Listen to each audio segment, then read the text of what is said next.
एक औरत ही दूसरी औरत की असली दुश्मन होती है। बहू, तुम बाहर जाकर नौकरी नहीं करोगी। हमारे घर में कभी कोई औरत बाहर निकलकर नौकरी करने नहीं गई।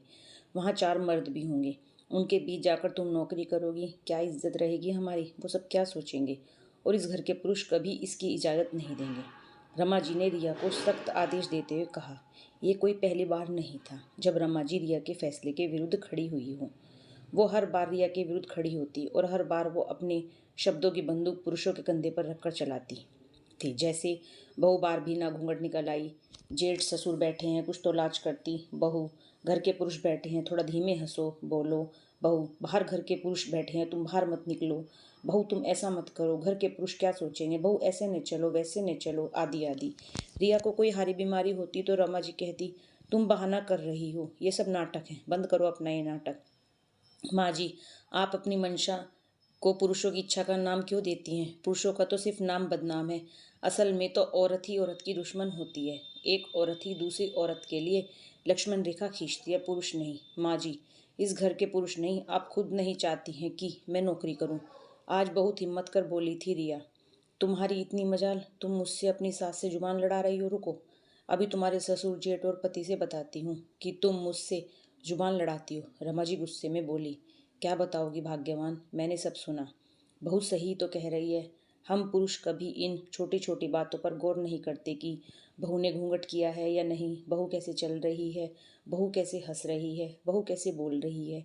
ये सब छोटी छोटी बातें तुम औरतें ही देखती हो और हम पुरुषों का नाम लेकर उनके पैरों में जंजीर बांधती हो, उनके लिए 4 दीवारी खड़ी करती हो। हम पुरुषों को इससे कोई मतलब नहीं होता।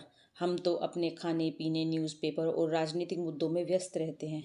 हम पुरुष घर के पचड़ों में कभी नहीं पड़ते। और मैंने घर की बागडोर तुम्हारे हाथों में इसलिए दी थी कि तुम औरत हो। तुम एक सास बनकर नहीं, एक औरत की तरह घर की बाकी औरतों का दर्द समझोगी, तुम उनका साथ दोगी। लेकिन तुम खुद उनके विरुद्ध खड़ी हो गई। तुम ही उनके रास्ते में कांटे बिछाने लगी। अगर एक औरत दूसरी औरत का दर्द समझने लगे तो किसी भी औरत को कोई तकलीफ ही न हो। बहू, तुम्हें अपना दर्द, अपनी परेशानी इसलिए बताती है कि तुम शायद उसका दर्द समझोगी, लेकिन तुम तो उसकी तकलीफ़ों को बहाने का नाम दे देती हो। अगर तुम्हें लगता है कि घर के पुरुषों को बहू के बाहर जाकर नौकरी करने से कोई आपत्ति होगी तो तुम्हें ये गलत लगता है। हमारी तरफ से कोई रोक टोक नहीं है। मेरी बहू नौकरी कर सकती है, उसे पूरा हक है अपने जीवन का फैसला करने का। रमेश जी, रिया के ससुर ने भी अपना फैसला सुना दिया।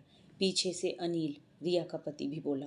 हाँ माँ, हमें कोई रिया के नौकरी करने से कोई आपत्ति नहीं है, क्योंकि वो इस काबिल है और उसकी काबिलियत को दबाइए मत। रमा जी अपने आप पर शर्मिंदा थी, किसी से नज़र नहीं मिला पा रही थी। अपनी सफाई देते हुए बोली, ठीक है, तुम लोगों को आपत्ति नहीं है तो मुझे भी कोई आपत्ति नहीं है। मैंने तो इसलिए मना किया था कि तुम लोग ही नहीं मानोगे। रमा जी की बात सुन रिया मुस्कुराते हुए उनके गले लग गई। रमा जी ने आज एक बहुत बड़ा सबक सीखा था कि एक औरत को दूसरी औरत का सम्मान करना बहुत जरूरी है। धन्यवाद।